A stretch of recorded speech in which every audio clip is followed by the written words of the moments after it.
Shalom Bapak Ibu Saudara-saudaraku yang terkasih dalam Tuhan Yesus Kristus.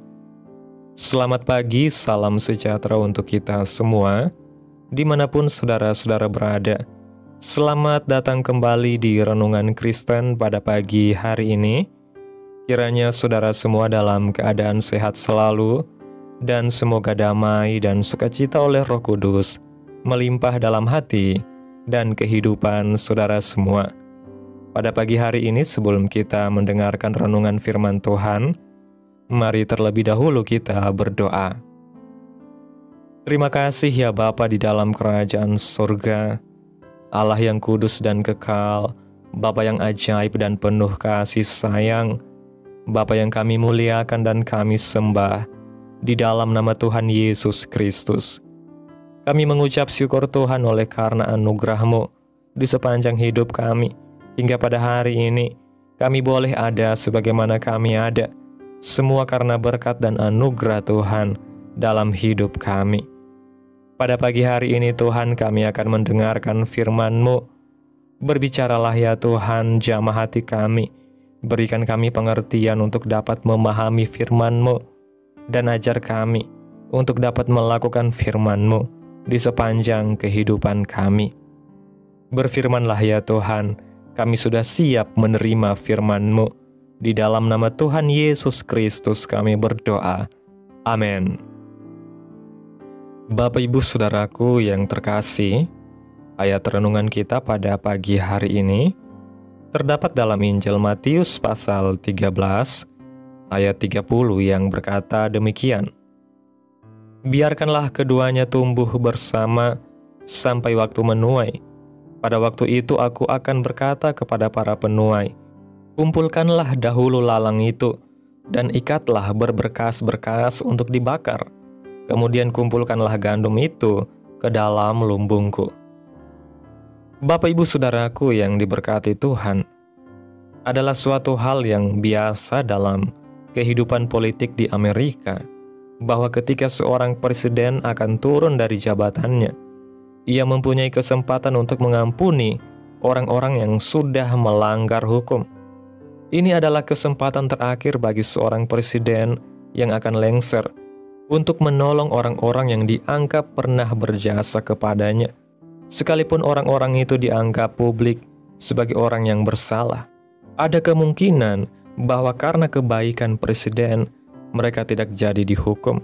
Sebaliknya, orang-orang yang tidak disenangi presiden bisa-bisa mengalami pemecatan. Hidup manusia di dunia ini seringkali terlihat tidak adil.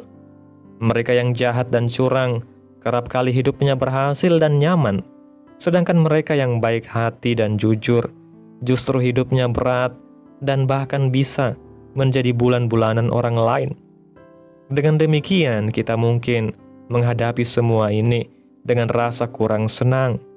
Kalau Tuhan membiarkan adanya orang yang jahat dan bahkan membiarkan mereka untuk berjaya, tidak patutkah kita merasa iri dan bahkan sakit hati kepada mereka yang tidak mengenal Tuhan, dan juga marah kepada Tuhan yang tidak melakukan tindakan apa-apa kepada mereka? Tuhan agaknya tidak adil. Dalam perumpamaan tentang lalang dan gandum, Yesus menjawab pertanyaan yang diajukan oleh banyak orang. Mengapa Tuhan membiarkan adanya orang yang jahat untuk menikmati hidup mereka di tengah mereka yang taat kepada Tuhan? Perumpamaan ini cukup sering dibahas atau dikhotbahkan, tetapi sering secara kurang tepat dipakai untuk membahas kehidupan gerejani. Perumpamaan ini sebenarnya berlaku untuk keadaan di dunia dan mengandung pengajaran yang mempunyai aplikasi praktis di semua zaman, terutama di zaman sekarang. Dunia ini sudah sangat berkembang, dan era globalisasi membuat negara yang satu membutuhkan negara yang lain. Begitu juga di sebuah negara ada banyak berbagai partai dan golongan yang saling bergantung dan berinteraksi. Dalam kehidupan seseorang, kerjasama dan komunikasi dengan orang lain adalah perlu, sekalipun mereka tidak sepaham.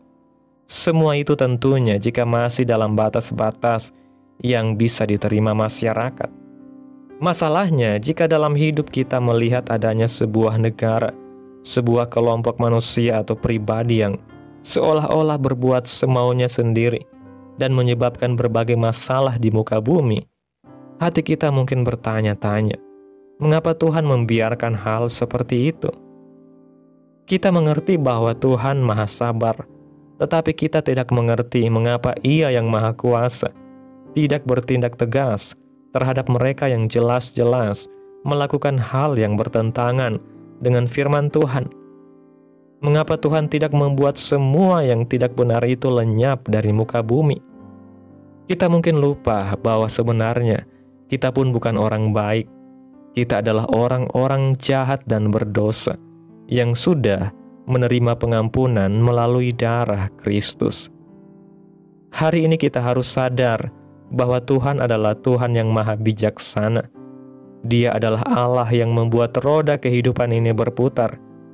Tuhanlah yang memungkinkan semua orang di dunia untuk hidup bersama dan berinteraksi.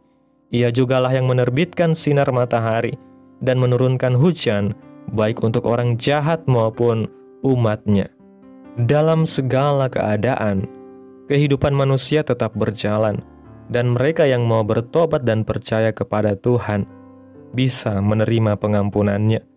Mereka yang sudah percaya kepada Tuhan akan sadar bahwa Ia akan bertindak untuk memisahkan orang yang jahat dari mereka yang taat kepada Tuhan.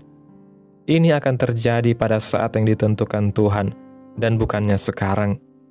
Bapak Ibu Saudaraku yang diberkati Tuhan, kadang-kadang kita lupa bahwa waktu Tuhan tidak sama dengan waktu manusia. Manusia ingin segala sesuatu terjadi cepat dan sesuai dengan logikanya, sementara Tuhan bekerja dalam ketetapan dan rencana kekalnya yang jauh melampaui pengertian kita. Banyak orang beriman menjadi goyah karena melihat kejahatan seolah tidak mendapat hukuman, padahal sesungguhnya Tuhan sedang menunda penghakimannya demi memberi kesempatan bagi orang-orang berdosa untuk bertobat. Penundaan bukanlah pembiaran, melainkan bentuk kasih dan kesabaran Allah yang luar biasa besar. Tuhan tidak ingin seorang pun binasa, melainkan semua orang berbalik kepadanya dan diselamatkan. Namun di saat yang sama Tuhan juga tidak akan selamanya diam. Ada waktu menuai, waktu di mana Ia akan memisahkan gandum dari lalang, orang benar dari orang jahat, orang yang tulus dari orang yang munafik. Inilah sebabnya kita diajak untuk hidup dengan kesadaran penuh bahwa dunia ini bukan tempat akhir, dan keadilan sejati tidak selalu tampak sekarang, tetapi pasti akan ditegakkan oleh Tuhan di hari penghakiman kelak. Ketika kita melihat ketidakadilan, kita tidak perlu menjadi marah atau iri hati.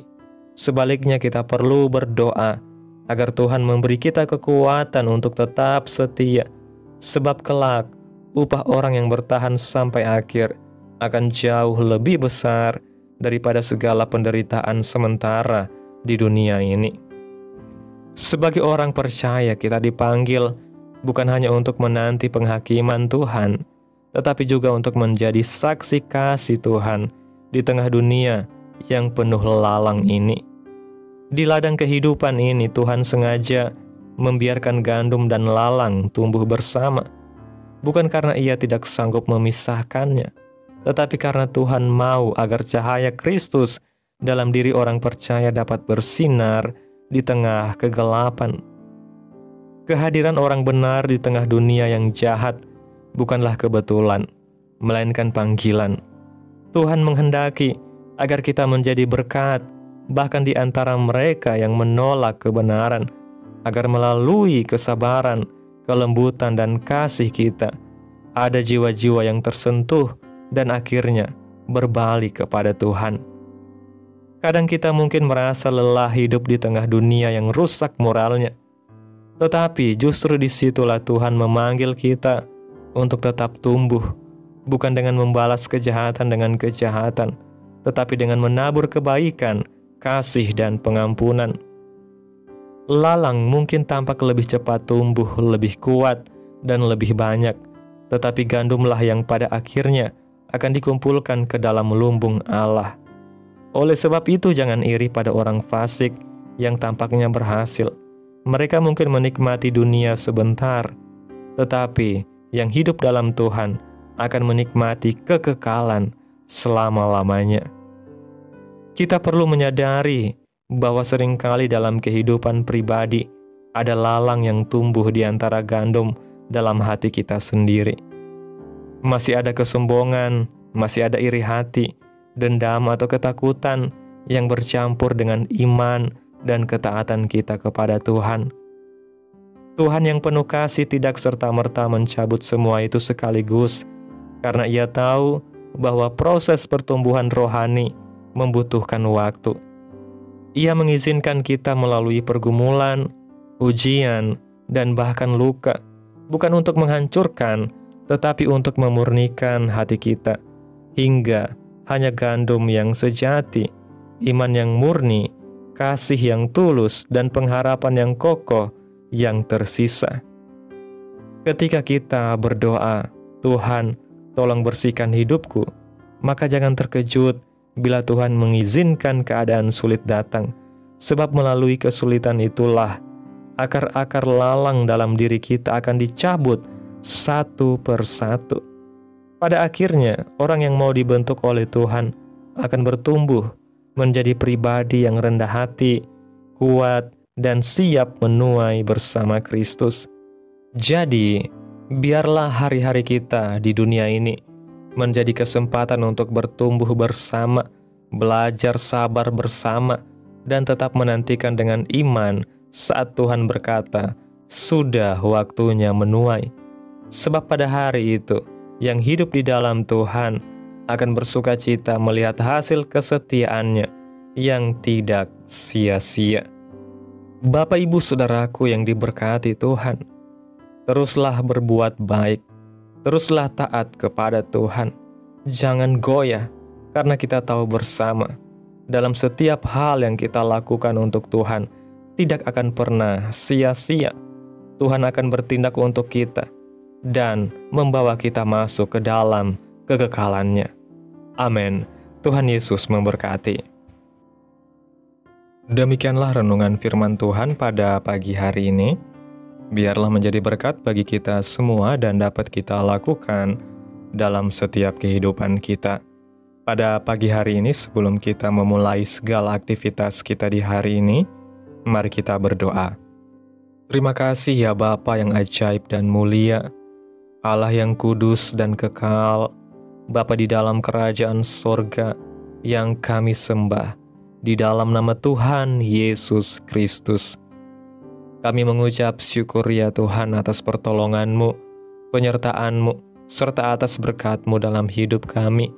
Kami berbahagia dan bersyukur atas kebaikan-Mu Tuhan dalam hidup kami. Tak berkesudahan kasih setia-Mu Tuhan, tak habis-habisnya rahmat-Mu, selalu baru tiap pagi, besar kesetiaan-Mu Tuhan dalam hidup kami. Terima kasih Tuhan Yesus, buat kebenaran firman-Mu pada hari ini. Kami bersyukur karena Engkau adalah Allah yang sabar, adil, dan penuh kasih. Terima kasih karena Engkau tidak segera menghukum kami atas dosa dan kelemahan kami, tetapi memberi kami kesempatan untuk bertobat dan bertumbuh. Ajarlah kami Tuhan untuk tidak iri terhadap mereka yang tampak berhasil dengan cara yang salah, melainkan tetap setia berjalan dalam kebenaran-Mu. Berikan kami hati yang mau menabur kasih di tengah dunia yang jahat, dan mata yang tertuju pada pengharapan kekal di dalam Kristus. Kami tahu bahwa pada waktunya Engkau akan memisahkan gandum dari lalang, dan kami ingin ditemukan sebagai gandum yang layak bagi lumbung-Mu. Kuatkan kami untuk tetap bertekun, tetap percaya, dan tetap berbuah sampai akhir. Terima kasih Tuhan Yesus buat firman-Mu. Biarlah firman-Mu boleh tertanam dalam hati kami dan dapat kami lakukan dalam setiap kehidupan kami. Biarlah firman-Mu terus menyegarkan jiwa kami, menghidupkan hati yang lemah dan lesu, dan membangkitkan harapan dan kasih. Berkati umat-Mu yang sudah mendengarkan firman-Mu hari ini. Berkati di setiap saat tempat dan kondisi hidup mereka agar senantiasa selalu merindukan dan membutuhkan firman-Mu Tuhan, sebagai pelita kebenaran yang memerdekakan dan penghiburan yang menguatkan. Ajarilah kami bahasa firman-Mu dan bimbinglah kami untuk selalu hidup sesuai dengan kehendak-Mu, agar kami selalu dekat kepada-Mu. Terima kasih Tuhan Yesus buat kesempatan hidup yang masih Engkau berikan. Kami mau pakai untuk hormat dan kemuliaan nama Tuhan. Segala pergumulan dan persoalan hidup kami hanya serahkan di dalam tangan Tuhan. Engkau yang akan menyelesaikannya bagi kami. Kami hanya berharap kepada-Mu. Hamba berdoa ya Tuhan buat umat-umat-Mu yang sudah mendengarkan firman-Mu pada pagi hari ini, yang saat ini sedang mengalami sakit penyakit, pergumulan masalah, kebutuhan ekonomi. Kiranya Tuhan jamah kehidupan umat-umat-Mu, sembuhkan sakit penyakit mereka ya Tuhan, pulihkan keadaan umat-umat-Mu, memberkati perekonomian mereka, serta Tuhan berikan jalan keluar dalam setiap pergumulan masalah yang umat-umat-Mu sedang hadapi.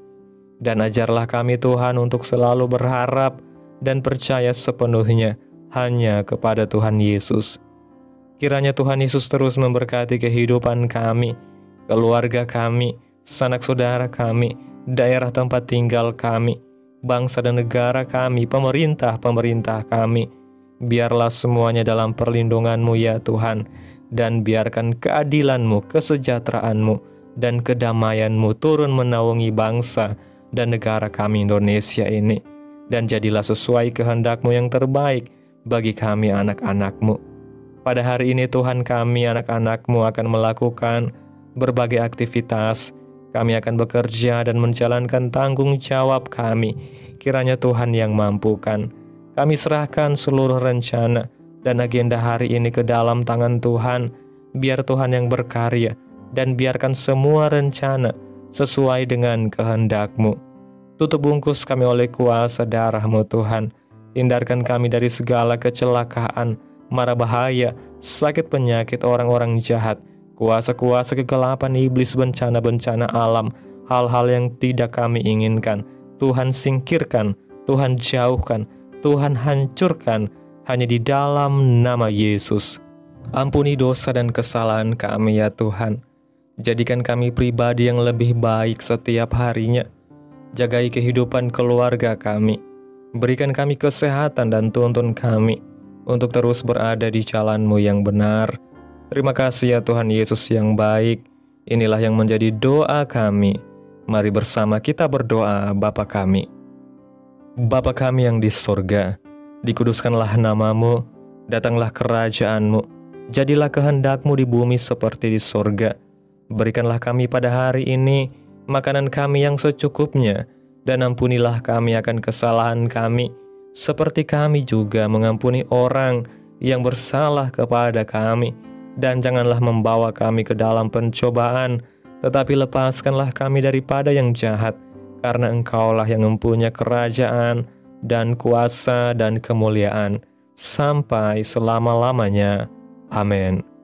Terimalah berkat Tuhan.